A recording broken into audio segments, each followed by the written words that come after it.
to take the conversation forward now, as the federal government is planning spending and revenue for 2024, I guess you and I also need to plan for 2024, our spending and how we're going to make money as an individual.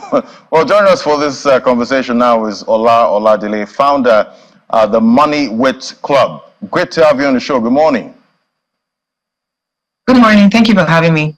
So we see the government is planning to spend 27 trillion for 2024. Before we get into personal finance, how are you seeing public finance at this time?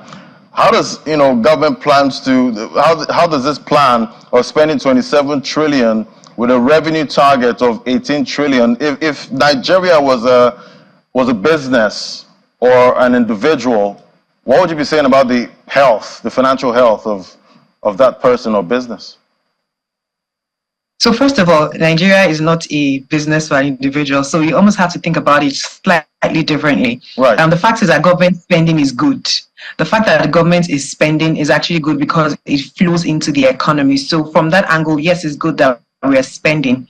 Now, when it comes to also having a budget deficit, I think it's a global situation. There's almost no country in the world, or there are very few, if any, that are not in a deficit when it comes to their budgets. So that we are borrowing is good. The question is, what are we borrowing to fund?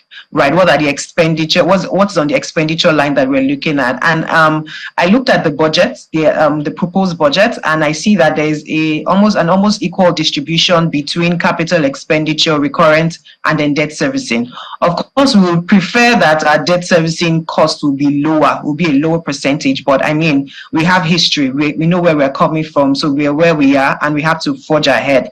So in terms of the assumptions and the plan to spend, I think it is good.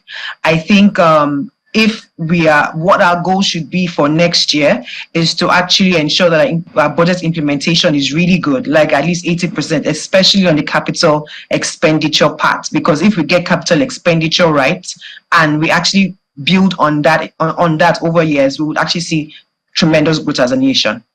Right, and definitely I want to also start planning my spending and revenue, personally going into 2024. So what should be the plan here?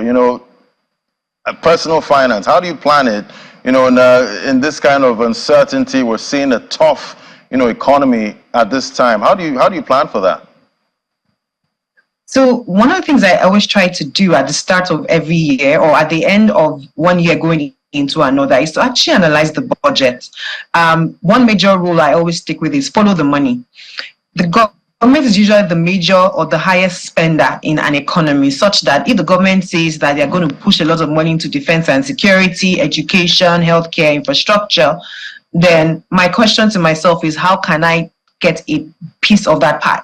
Because they are spending and it's going to come into somebody's pockets, and it's going to come in somebody's pockets in exchange for some value. So I would either be thinking of what solution am I positioned for that I can plug into this, or what business can I invest in that is already plugged in, so that when they get that payout, I can be a part of it. So that's one smart money move that anyone that is, and sometimes you just have to look at the stock market, which companies are positioned to benefit from this government spending. Buy those stocks, their revenue at the end of the year, their profits at the end of the year would make you smile to the bank. It's as simple as that. And definitely talking about investments, 2022, into 2023, most markets were impacted by geopolitics, inflation, rising rates. What are you seeing, coming into 2024? So I think this is such a trend, right? It's not anything new. Every year we find that when we think we've figured out these two countries' geopolitical issues or tension, something else erupts that we did not predict at the start of the year. So I do not rule that out from happening this year and next year. So I would sort of brace up for that. And that's when it comes to geopolitical issues. But when it comes to inflation, I do think that 2024, we should actually see inflation either remain flat or begin to taper down. And that's for two reasons. The first thing is that we'll begin to see the impact of the high interest rates that we've experienced so far, because it will slow down spending, it will slow things down. And the next thing is base effects. We've actually experienced hyperinflation in 2023, such that when you're comparing year on year, the base of 2023 is high. So you would actually begin to see inflation numbers either taper down or at least remain within the same range, except if something major, which we cannot see from now, happens to tip it in another direction. Now, on interest rates, I do think that, we see that government spending is a lot. I do think that most central banks would either slow down on raising interest rates or actually begin to reduce interest rates by like second half of 2024. And if we're talking about smart money moves, those are the kind of things you should be thinking about and be positioning for if you have cash and if you understand what I'm saying in simple English. Yeah, if you have cash, that's another issue at this time. There's a cost of living crisis right now. Many platforms will offer great returns to get your money at this time. How do you avoid the money grabs? The first thing I would say is, as much as possible, go with regulated entities.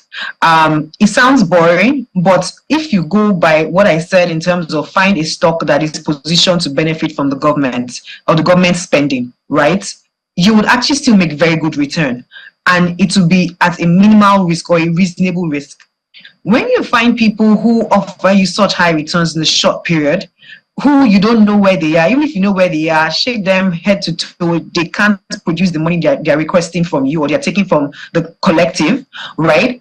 It's just high risk. You've worked for that money. It almost makes no sense for you in this type of tough economy to take that risk of losing the capital that you have worked for. It is better for you to leave it idle in the bank. Now, bear in mind that a high return is a reward for high risk. High risk in simple English means that there's a higher chance of you losing your capital. If you bear that in mind, it means that high return comes with a higher risk that the money you've worked for is going to disappear.